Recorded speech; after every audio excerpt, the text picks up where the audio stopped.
Car Dieu a tant aimé le monde qu'il a donné son Fils unique, afin que quiconque croit ne périsse pas, mais qu'il ait la vie éternelle. On reprend ces paroles. Car Dieu a tant aimé le monde qu'il a donné son Fils unique, afin que quiconque croit ne périsse pas, mais qu'il ait la vie éternelle. Je regarde à la croix, je regarde à Jésus seul, car son amour m'a restauré, son amour m'a libéré, car Dieu a tant aimé le monde. Oui, il t'aime, mon frère, ma sœur. Il a donné son Fils unique, afin que quiconque croit ne périsse pas, mais qu'il ait la vie éternelle. Ma confiance est en son nom, ma confiance est en sa parole, car par sa grâce il m'a franchi, par sa grâce il me rend libre, car Dieu a tant aimé le monde qu'il a donné son Fils unique, afin que quiconque croit ne périsse pas, mais qu'il ait la vie éternelle.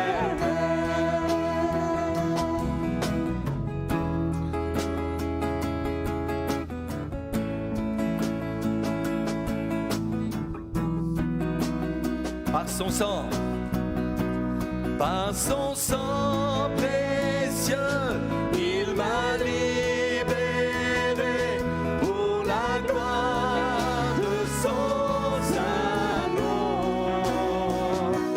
J'abandonne ma vie pour l'amour de Christ, sa grâce m'a sauvé.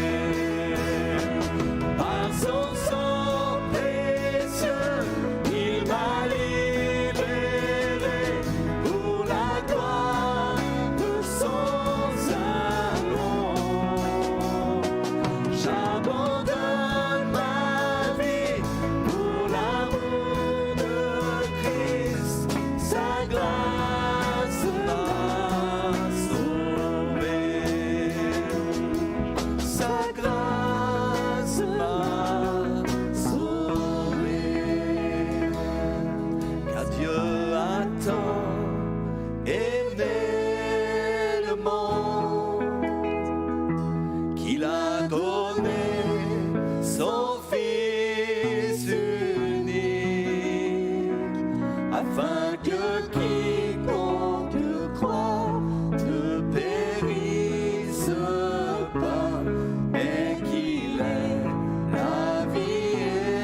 éternelle.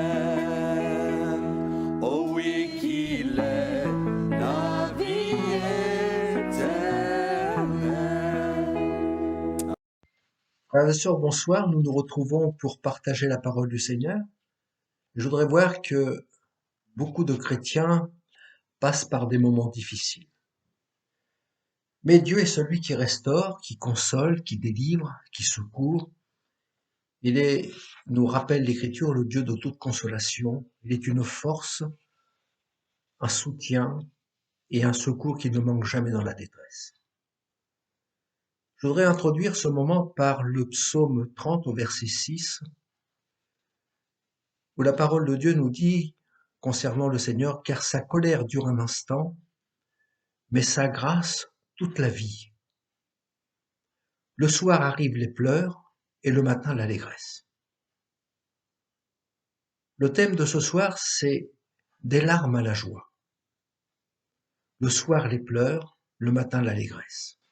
Dieu nous donne un jour nouveau. Et je souhaiterais que aujourd'hui soit un jour nouveau pour vous.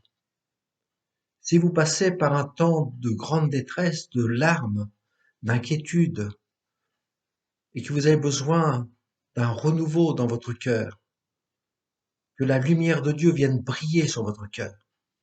Un jour nouveau peut se lever pour vous et que Dieu vous fasse cette grâce pour que vous soyez dans l'allégresse et que vous puissiez dire, c'est vrai, le Seigneur a entendu mes cris, ma souffrance, ma détresse, il est venu me secourir. Considérons un instant les grands héros de la foi que l'Écriture nous rappelle dans Hébreux chapitre 11, où nous est parlé de Moïse, de Josué, de Barak, et tant d'autres, de Samson, de Jephthé, de David, et tant d'autres que l'Écriture ne mentionne pas dans ce chapitre 11. Mais nous pourrions regarder dans le Nouveau Testament, des hommes comme l'apôtre Paul. Et que dire du Seigneur Jésus? Nous pourrions croire que tous ces héros de la foi se mouvaient sur les hauts sommets de la spiritualité qui nous sont totalement inaccessibles.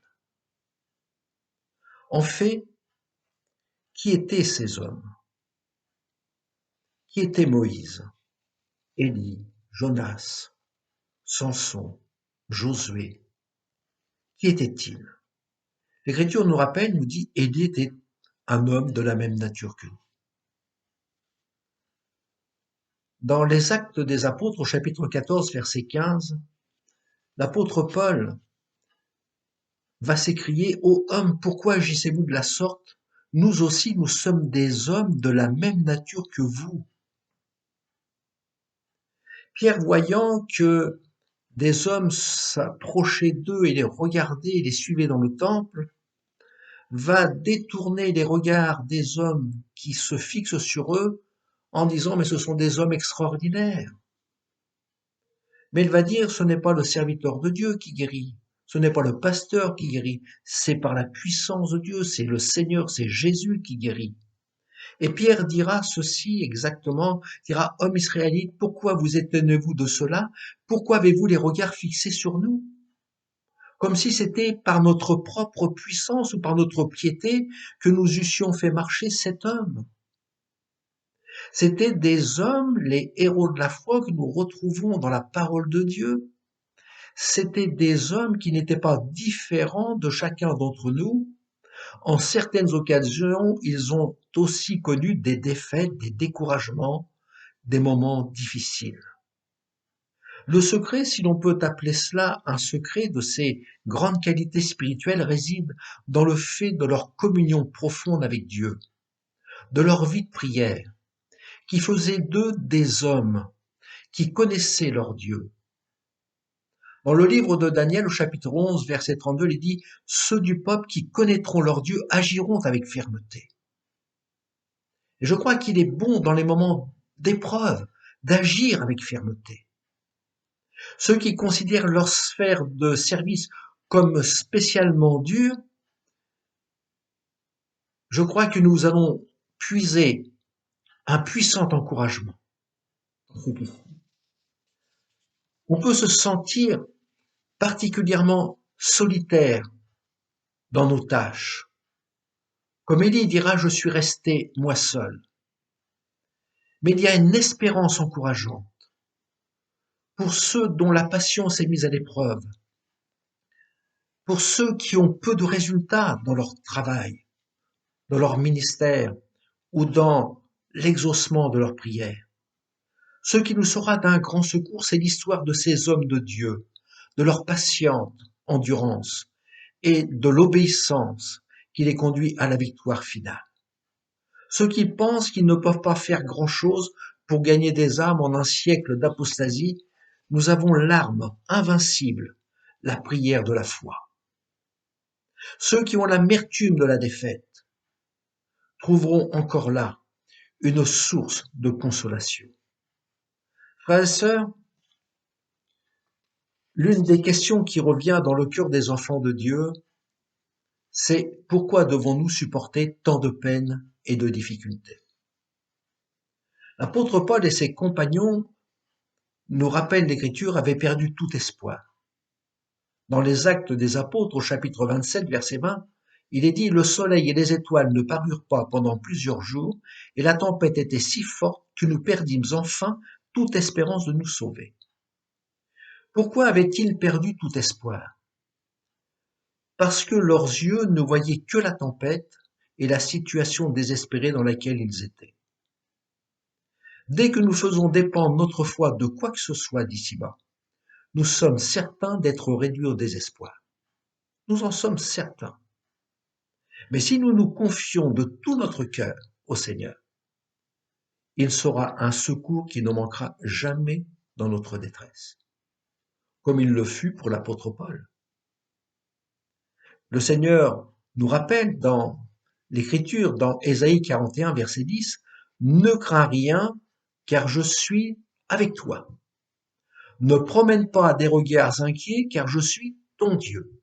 Je te fortifie, je viens à ton secours, je te soutiens de ma droite triomphante. » Reprenons sérieusement ce passage de l'Écriture, où le Seigneur nous rappelle, nous dit à son Église, à chacun d'entre nous, « Je suis avec vous tous les jours jusqu'à la fin du monde. Croyez-vous que le Seigneur est avec vous ?»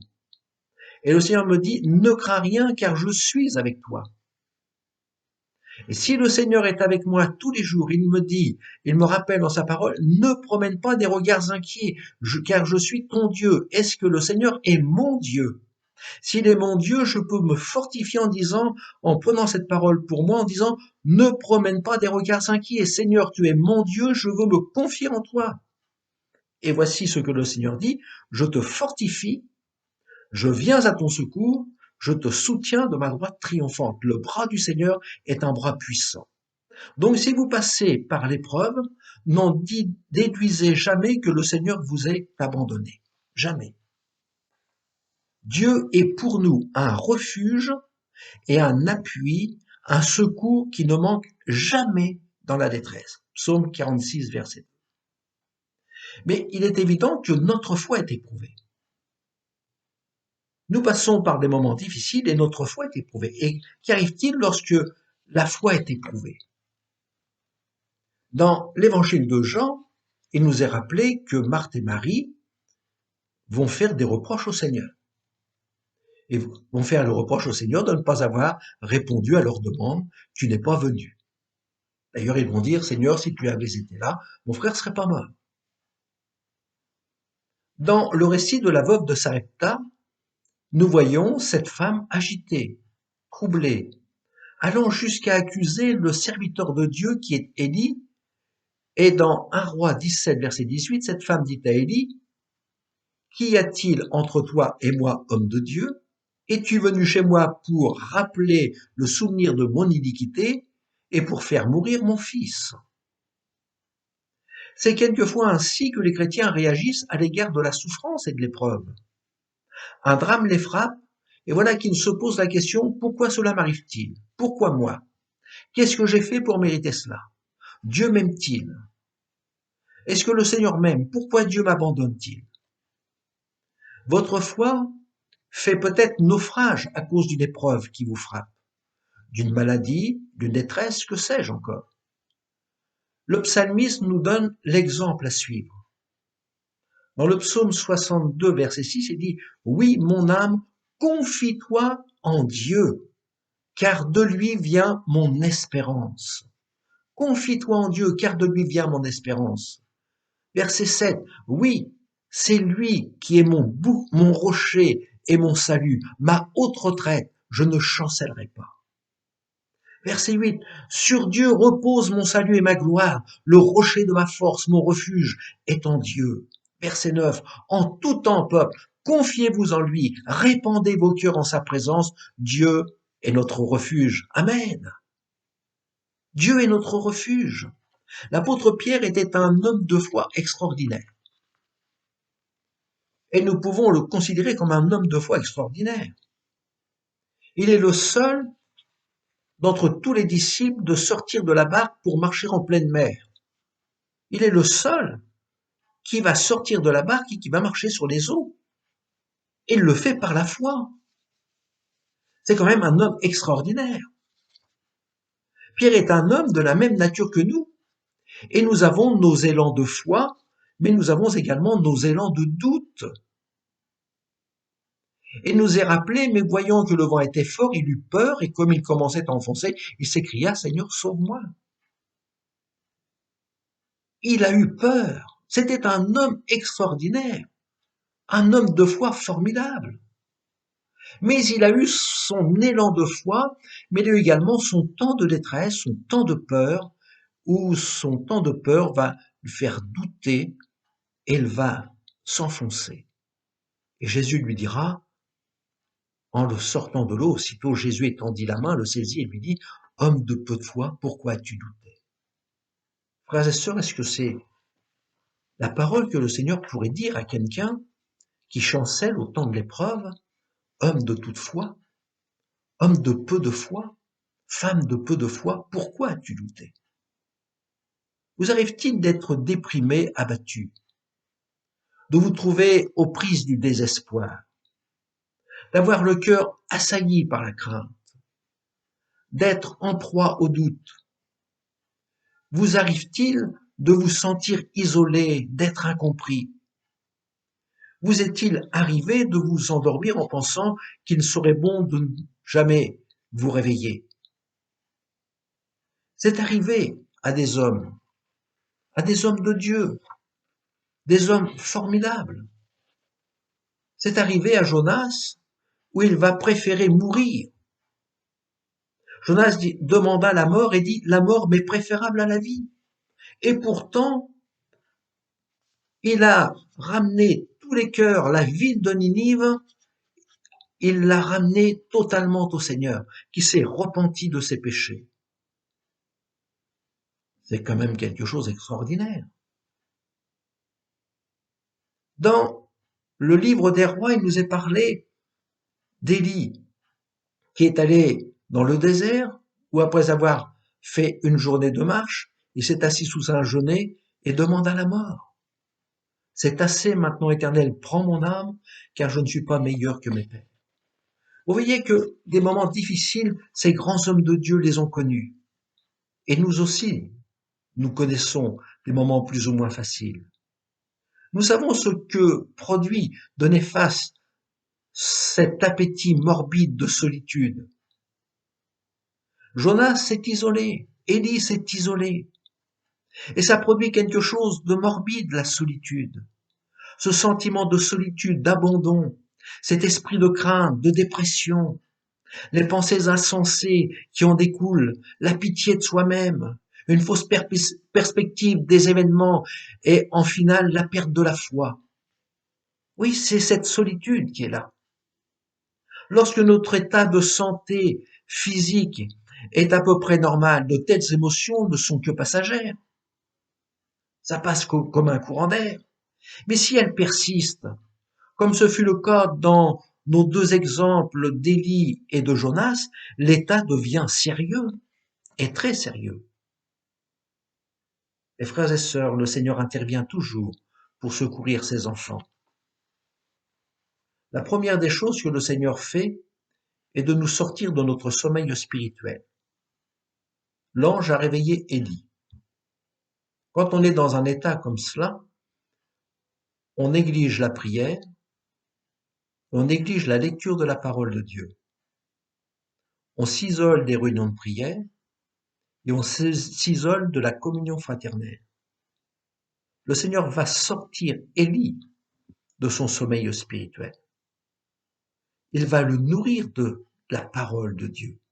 C'est le gâteau. Je crois que le Seigneur a quelque chose de bon pour nous. Il nous a donné sa parole. C'est une manne précieuse. C'est le gâteau de Dieu. C'est la nourriture délicieuse pour notre âme. Le Seigneur a toujours une bonne parole pour l'âme, pour notre cœur. Chaque jour, nous devrions puiser dans sa sainte parole. Et puis, il nous donne également un gâteau, mais de l'eau également, c'est-à-dire ce qui vient désaltérer notre âme. Et je peux désaltérer mon âme en prenant le chemin de la prière. C'est ce qui fait défaut à Élie et à Jonas, la parole et la prière. Chercher notre refuge dans le Seigneur, c'est cela qu'il me faut. Dans le psaume 36, au verset 8, il dit « Combien est précieuse ta bonté, ô Dieu! À l'ombre de tes ailes, les fils de l'homme cherchent un refuge. » Et c'est important de chercher notre confiance dans le Seigneur. Et lorsqu'Élie s'est réveillé de son sommeil spirituel, il nous a dit, il se leva, mangea et but, et avec la force que lui donna cette nourriture, il marcha 40 jours et 40 nuits jusqu'à la montagne de Dieu Horeb. Frères et sœurs, je voudrais vous dire que vous n'êtes pas arrivés au bout de votre pèlerinage. Le chemin est encore long, et je le souhaite pour vous encore très long. Et c'est en puisant notre force dans le Seigneur que nous marcherons fidèlement jusqu'au bout. C'est en puisant notre force en lui que nous marcherons fidèlement jusqu'au bout. Le Seigneur s'adresse à tous les désespérés. Il s'adresse aux affligés, à ceux qui sont éprouvés. Sa parole a retenti dans le cœur découragé de ses prophètes, comme elle retentit dans le cœur de celui qui est fatigué et découragé. Et c'est une parole qui est pour chacun d'entre nous ce soir. Souvenez-vous de cette belle parole de Jésus dans Matthieu 11, 28. « Venez à moi, vous tous qui êtes fatigués et chargés, et je vous donnerai du repos. » Voilà ce que le Seigneur nous dit. Si vous êtes fatigués, découragés, si vous êtes éprouvés, affligés, si vous avez de l'inquiétude dans le cœur, le Seigneur dit, venez à moi, vous tous qui êtes fatigués et chargés, et je vous donnerai du repos. Prenez mon joug sur vous et recevez mes instructions, car je suis doux et humble de cœur, et vous trouverez du repos pour vos âmes. Car mon joug est doux et mon fardeau léger. Le Seigneur nous donne le moyen de trouver le repos de notre âme. Mais ce que le Seigneur nous demande, c'est d'avoir une vie cachée. Pour le prophète Élie, le Seigneur lui dit, pars d'ici. 1 Roi 17.3. Dirige-toi vers l'Orient et cache-toi. C'est surprenant. Le Seigneur ne lui dit pas, va sur les places publiques. Il lui dit, pars d'ici, dirige-toi vers l'Orient et cache-toi. C'est-à-dire, le Seigneur lui demande d'aller se cacher, le côté secret, la vie privée du serviteur, de la servante du Seigneur. C'est là le ministère de la prière. Entre dans cette intimité avec ton Seigneur. Fais-lui connaître tous tes besoins. Dépose tes fardeaux aux pieds de ton Seigneur. Répands ton âme devant lui. Ne crains pas de mouiller de tes larmes les pieds de ton Seigneur. Le côté secret, d'entrer dans cette communion, dans cette vie privée, dans cette vie d'intimité de la prière. Dans Matthieu 6.6, le Seigneur nous rappelle ces choses. Et le Nouveau Testament est également pour nous. Quand tu pries, Entre dans ta chambre, ferme ta porte et prie ton Père qui est là dans le lieu secret, et ton Père qui voit dans le secret te le rendra. C'est l'image également, la vie secrète. C'est l'image merveilleuse où le Seigneur nous invite à nous approcher de lui par la prière, de lui faire connaître tout. On est affligé parce qu'on ne fait pas connaître au Seigneur les choses. On ne dépose pas nos fardeaux, on ne s'appuie pas sur le Seigneur. On ne s'attend plus à la main secourable de Dieu. La vie cachée, c'est l'image de la brebis. Lorsque le Seigneur dit, je suis le bon berger, les brebis entendent ma voix. C'est la porte de la bergerie. Il dit, les brebis entrent. Et elles entrent dans la douce présence du bon berger.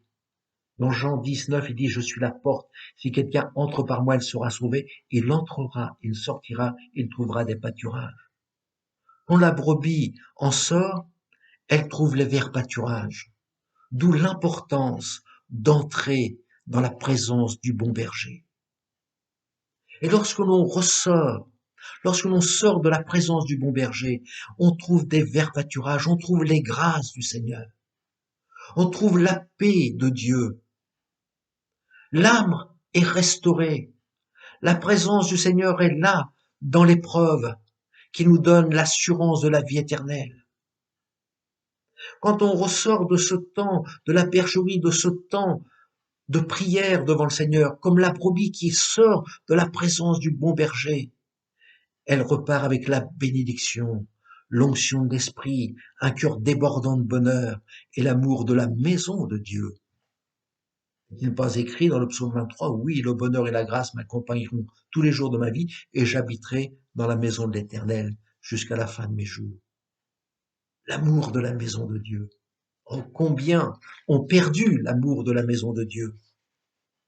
Il faut apprendre, frères et sœurs, à nous confier dans le Seigneur pour ne pas connaître la désolation qui est décrite dans Joël, chapitre 1er, verset 10. Les champs sont ravagés, la terre est attristée, car les blés sont détruits. Le mou est tari, l'huile est desséchée. Si c'est le cas pour quelqu'un aujourd'hui, entendons la parole du Seigneur, l'appel que le Seigneur nous fait. Dans Jean 7, 37, il est bon de rappeler des choses que nous connaissons. Le Seigneur nous dit, si quelqu'un a soif, qu'il vienne à moi et qu'il boive. Celui qui croit en moi, des fleuves d'eau vive couleront de son sein, comme dit l'Écriture. Frères et sœurs, avez-vous soif du Seigneur? Avez-vous besoin de la grâce de Dieu? Nous devons apprendre à nous appuyer, non pas sur les dons, non pas sur les richesses dont le Seigneur nous comble. Nous devons nous appuyer sur la personne de Jésus seul. C'est lui qui nous secourt. Celui qui demeure sous l'abri du Très-Haut repose à l'ombre du Tout-Puissant. Je dis à l'Éternel, mon refuge et ma forteresse, mon Dieu en qui je me confie. Mais comment pouvons-nous nous confier? Si ce n'est que dans un temps de communion avec notre Seigneur, si ce n'est que d'entrer dans la douce présence du Seigneur. Ces hommes de foi, ces hommes extraordinaires ont connu des temps de faillite, des temps de difficulté, des temps d'épreuve, des temps de larmes, des temps de découragement. Mais quand ils sont rentrés dans la présence de Dieu, ils sont repartis avec des forces renouvelées. Il y avait des larmes à l'arrivée, mais ils en sont sortis avec des chants d'allégresse. Il y avait les pleurs le soir, mais quand ils sont sortis le matin, il y avait l'allégresse dans le cœur. Et l'exemple merveilleux de notre Sauveur Jésus-Christ. Il y avait de grands cris à Gethsémani. Il y avait des angoisses et des frayeurs. Il était attristé, son âme était attristée jusqu'à la mort.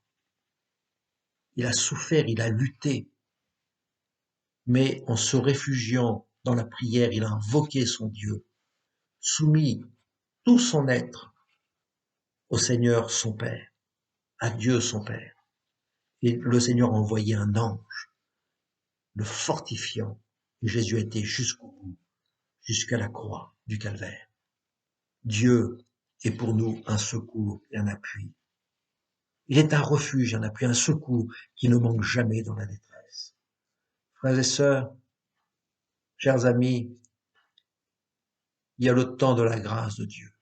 La grâce de Dieu dure toute la vie. Vous pouvez passer, comme le rappelle ce passage de l'Écriture du psaume 30, verset 6, le soir arrivent les pleurs et le matin l'allégresse. Ces grands hommes de Dieu sont passés par des moments difficiles, mais Dieu les a relevés, secourus. Et bien de même, vous passez peut-être par un moment difficile, mais le Seigneur mettra la joie dans votre cœur. Trouvez le chemin de la prière. Regardez à ces vaillants héros qui ont pris la victoire et par la foi, ils ont pu continuer leur marche jusqu'au jour où le Seigneur viendra les chercher. Que Dieu soit avec vous. Que le Seigneur vous bénisse et vous fortifie. Et si vous êtes découragé, puisez votre force dans la présence de notre Dieu. Le Seigneur est un secours et un appui. Il est avec vous. Il veut vous secourir et vous bénir et fortifier votre âme et vous réjouir par sa douce présence dans votre cœur. Amen. Que Dieu soit avec vous et qu'il vous bénisse.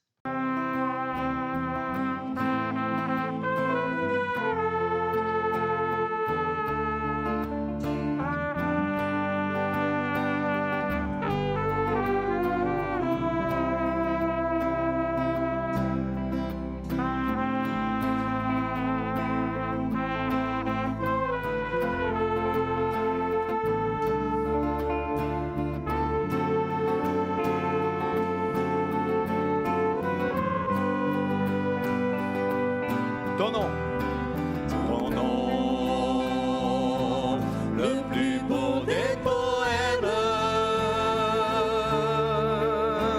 Ton nom, la plus belle chanson. Ton nom, c'est celui-là que j'aime.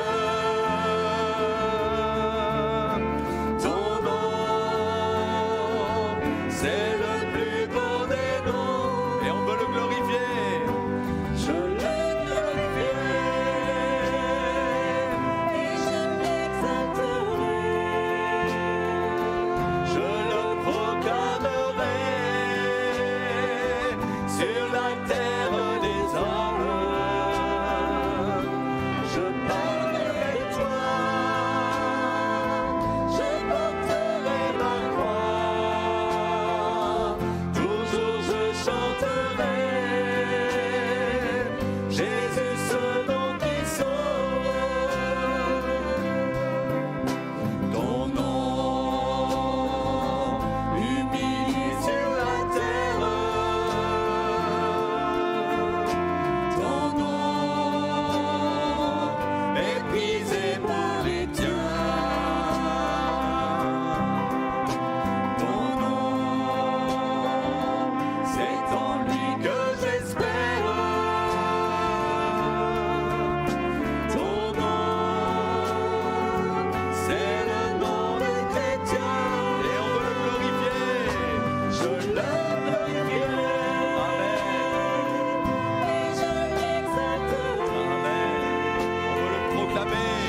élevons ton nom ce matin.